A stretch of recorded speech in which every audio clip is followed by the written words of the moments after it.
Dante, ano ang sagot ng DOJ dito sa mga kondisyong ibinigay ni Kibuloy tungkol sa kanyang pagsuko sa mga otoridad?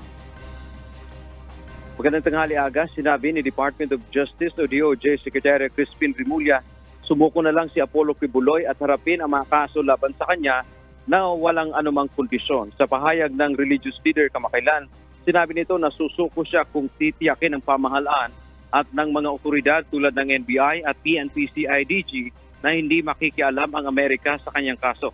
Paliwanag ng kalihim, mas seryoso ang mga kaso at may ebidensyang magpapatunay dito. Wala rin anyang isyong legal sa pag-aresto kay Kibuloy matapos maglabas ng arrest warrant ang korte dahil sa sexual abuse of minors at maltreatment ng mga kaso.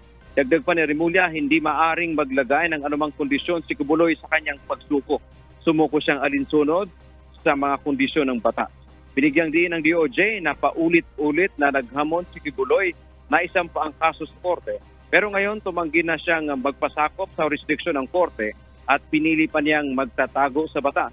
Sa ngayon, hinihintay pa ng DOJ ang paglalabas naman ng isa pang arrest warrant ng Pasig City Regional Trial Court kaugnay naman sa kasong qualified human trafficking laban kay Kibuloy na walang piyansa. Yan man ang ating update. Balik sa iyo, Aga. Maraming salamat, Dante Amendo.